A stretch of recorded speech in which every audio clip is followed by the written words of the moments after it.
All right, now imagine for a moment, I know that one of the only direct routes you can get out of Syracuse Airport is to Orlando. It's one of the major ones, right? Otherwise you got to kind of fly to Philadelphia or Washington or New York or somewhere else. But imagine for your moment, you're on that one direct flight to Orlando, Florida. You're going to go to Disney World for, maybe it's the first time, maybe it's the second time, who knows.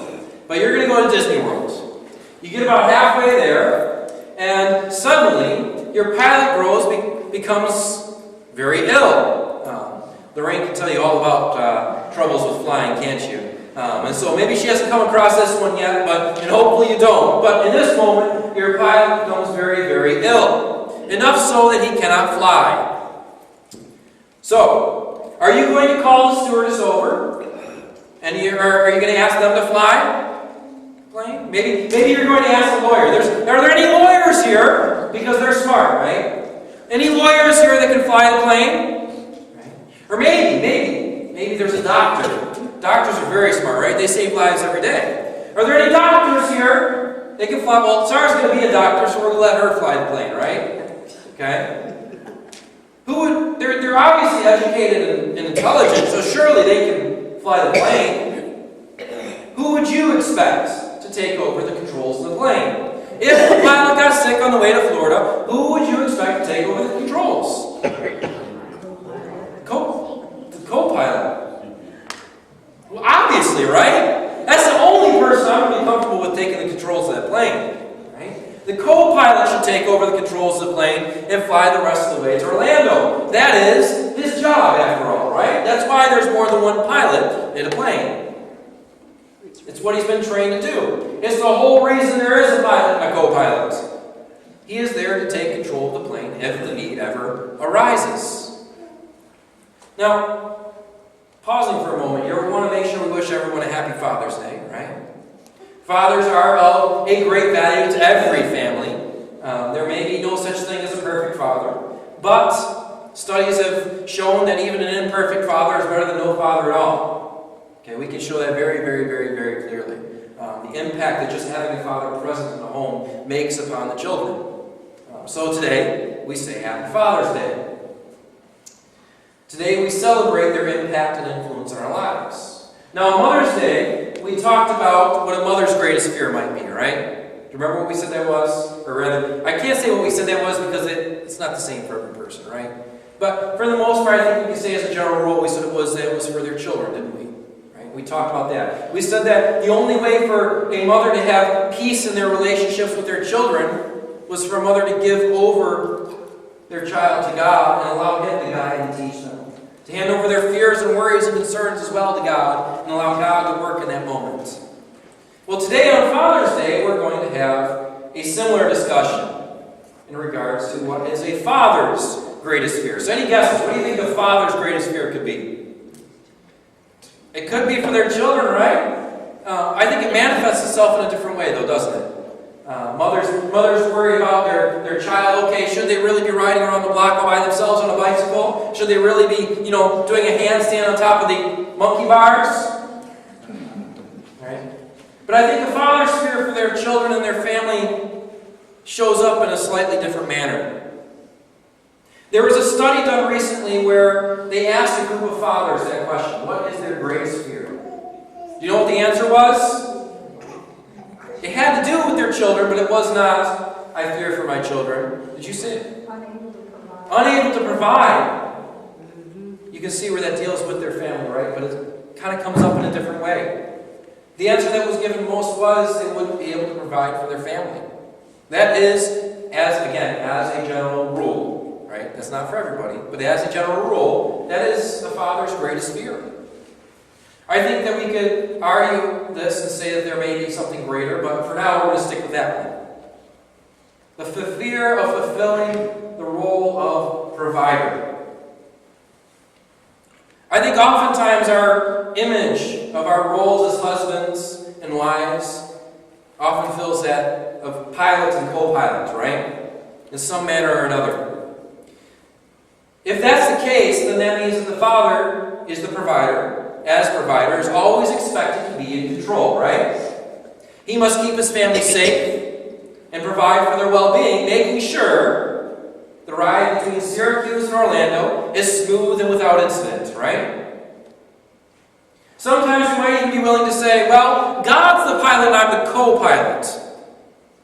I'm the co-provider. But what if, as fathers, we were never intended to be either of those? What if we're like a regular Joe passenger trying to fly a jumbo jet?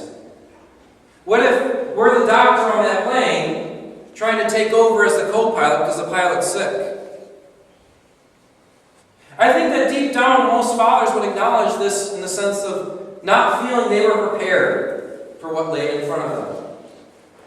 We are or were filling a role that we're not qualified to fill. What if our fear of providing is because we were never meant to be provider? The co-pilot doesn't fear when he's called upon to fly a plane because he's a pilot. That's what he does. But if the doctor were called upon to fly the plane, they're likely to be found trembling and sweating. Is our job as father to be provider? Or could it be that our role is more about relinquishing control and pointing our family past our abilities and on towards the true provider?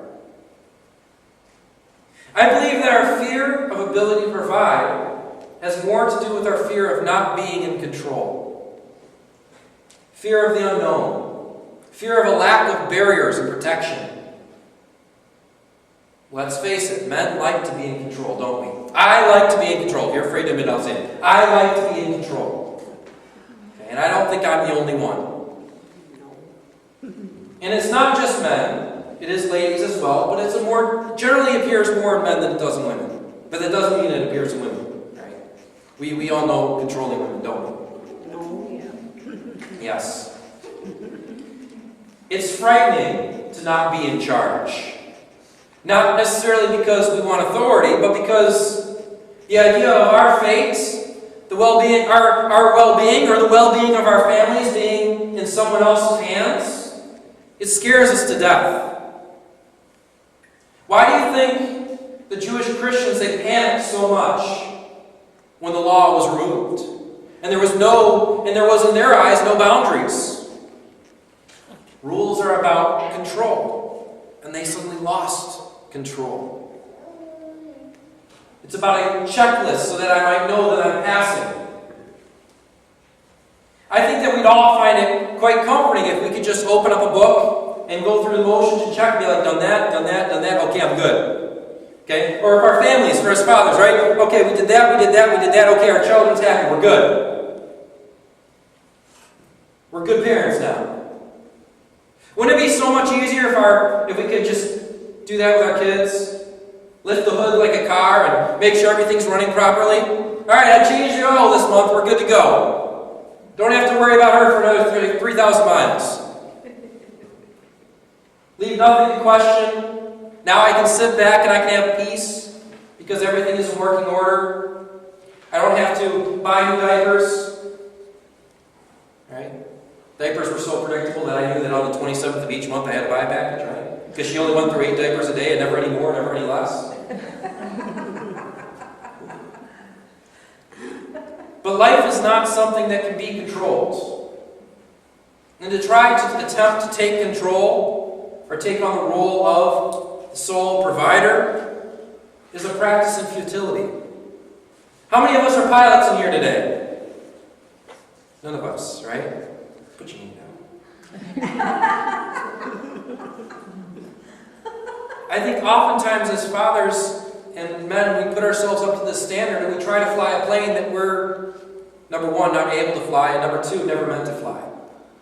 And so that's why oftentimes, think about it. How do we treat mothers and how do we treat fathers? Right? Fred today in communion, he said, or the offering, he was like, okay, we have so much, as fathers we have so much we should be thankful for, right? Okay? And on Mother's Day we say we should be so thankful for our mothers. Now granted, that's coming from a father, so we can't say you should be thankful for me. But still, isn't that kind of the attitude we take towards Father's Day versus Mother's Day? And fathers and mothers? Because fathers hold themselves up to the standard they can't get to. And mothers can't do anything wrong. I mean, well, they can't. Don't get me wrong. But you see, we're using a different standard. Okay? My mom can't do anything wrong. My dad, I can tell you all kinds of stories. And is that his fault or is that my fault? You know, we're trying to get him to fly a plane that he was never meant to fly. But that also comes because he taught me that he was supposed to fly a plane that he was never meant to fly. It's a practice in futility. It can't be done. It's no wonder, then, as fathers, that our greatest fear is our ability to provide. Because we weren't meant to. God is provider. I think that if we were to take the initial illustration, we were to look deeper, we would realize that this is exactly what's going on and what we're doing as fathers to ourselves. We're trying to take the helm of a plane and we aren't even a pilot. We think somewhere or another we're less than what we should be if we can't do it. But tell me, when the doctor is passed over, when the pilot gets sick, does he somehow feel ashamed of himself? When he's passed over as if he's not good enough, not intelligent enough, or not qualified enough to do this? No. He doesn't think himself somehow less of a man because he's not in control. Maybe he just thinks, I don't know, he's just not smart enough, right? No. It has nothing to do with it. Exactly. Step back for a moment and realize that not a single person in that plane expects that doctor to fly the plane. Sometimes we make up expectations for ourselves that no one expects of us. And no one in that plane thinks less of him for not doing it. In fact, if that doctor had stepped up and tried to take control of that plane, don't you think that everyone would actually think less of him? We try to take on something that we are not able to or even meant to take a hold of. We try to live our lives in control. Don't you think the same applies there? They're not going to think less of us when we show our weaknesses and rely on someone bigger than us to get it done. But when we try to take on what is not ours, and we fall miserably because of our pride, or not even our pride so much as our fear of control. Our inability to live as provider does not make us any less valuable or intelligent. Rather, it shows that we are taking on a role that is not ours. We're not talking about money, but emotional, physical, and spiritual needs as well. As well as money, right? But I cannot be expected to be the sole source of these things. And I cannot expect those things of myself. Judah tried to do this in the Old Testament. God is their provider, their help in troubled times. But they don't turn to God. At least not yet. Instead, they look for some mode of control. I can't sit back and wait for God to come running. How many soldiers does God have anyway?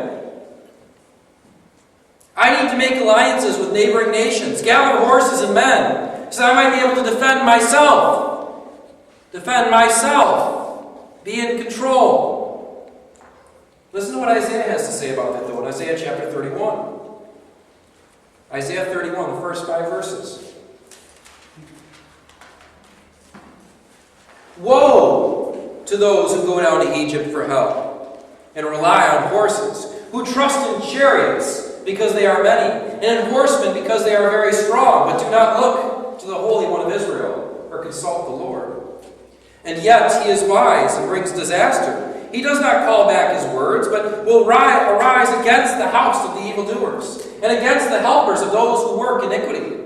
The Egyptians are man and not God, and their horses are flesh and not spirit. When the Lord stretches out his hand, the helper will stumble, and he who is helped will fall, and they will all perish together. For thus the Lord said to me, as a lion or a young lion growls over his prey, and when a band of shepherds is called out against them, he is not terrified by their shouting or daunted at their noise.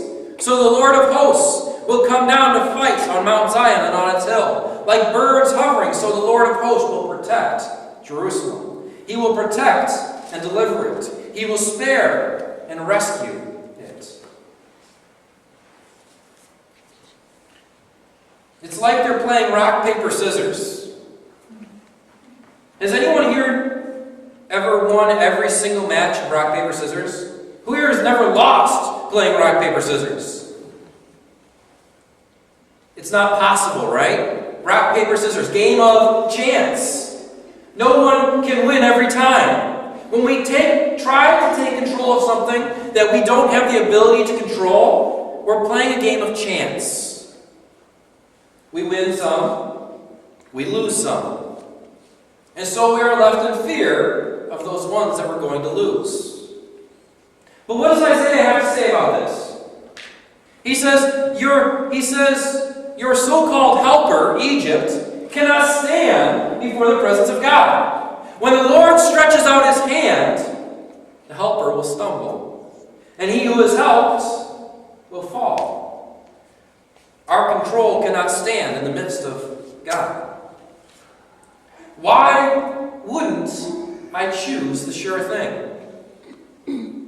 Because I have no control over the sure thing. I have to rely on faith. I may fail when I'm in charge, but at least I'm the one making decisions. And at least I know what's going on. You understand that knowledge and having to know everything is an act of control? It scares us to not know. Look at the way we function as a family and as a church. Why is gossip so tempting? Because I want to know. We think that somehow knowledge will give us control, or a sense of control over our lives, and that of our family as well. Just like if I were to try to fly a jumbo jet. If I tried to stand in control of my life, and that of my family's, then the result would be disastrous, not just for me, but for everyone involved. Just like if I would crash that plane, I would crash my family if I tried to be in control of it. I think Paul probably had this in mind when in Ephesians chapter 6, verse 4, he said, "Fathers, do not provoke your children to anger, but bring them up in the discipline and instruction of the Lord." When we try to control not only our lives, but the lives of our children, when we're not equipped to do it, we end up with either disastrous effects or just lose them completely. And oftentimes it appears in the sense of our children beginning to resent their parents. That isn't to say that children aren't going to resent their parents anyway. We understand that, right? Many children, in fact, I would say just about all children at one point in time or another have resented their parents at something or another, right? Okay? It's bound to happen when the discipline and correction of the Lord comes into play, doesn't it? Okay? But like Paul says here, when we try to take control in a way that we are not meant to, we provoke them and push them to something more. We provoke our families. When we cross the line from concern to control, we push them away rather than drawing them near. I think this is oftentimes why children many times do not have a close relationship with their fathers, but rather with their mothers. Nobody likes to be controlled. Our kids need to be trusted to some degree.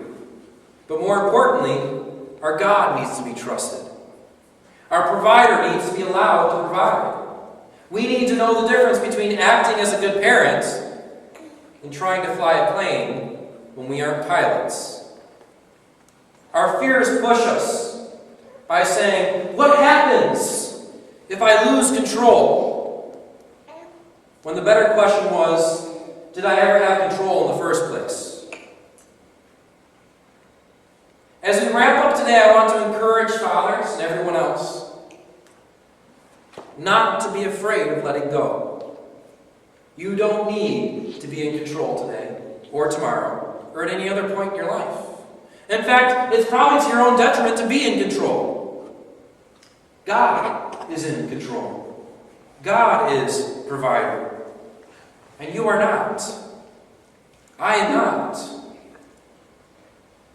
Jesus said in Matthew 11, verse 28 through 30, "Come to me, all who labor and are heavy laden, and I will give you rest. Take my yoke upon you and learn from me, for I am gentle and lowly in heart, and you will find rest for your souls. For my yoke is easy, and my burden is light." Fathers, we do all have a burden to carry. We have responsibilities and obligations. We have a family that looks to us for many things, but not for everything. Jesus is telling us today to give our burdens to Him, to the one who is truly in control.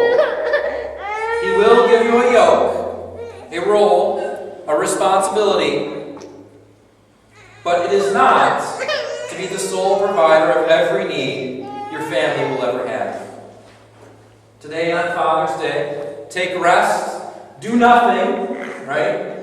Do nothing, take rest in knowing that your family will not stand nor fall depending on you. There is someone bigger than you, and He will always stand. Remember what God said back in our Isaiah passage. Like birds hovering, so the Lord of hosts will protect Jerusalem. He will protect and deliver it. He will spare and rescue it. Our families have pilots, and it is not us. Don't be afraid of not knowing how to fly. It's taken care of. Choose today rather to relinquish control and have rest and peace. Our God is hovering over us, always in control. That's His job, and He's a lot better at it than we are. So once again, Jesus says, "Come to me, and I will give you rest." Do nothing today. Rest.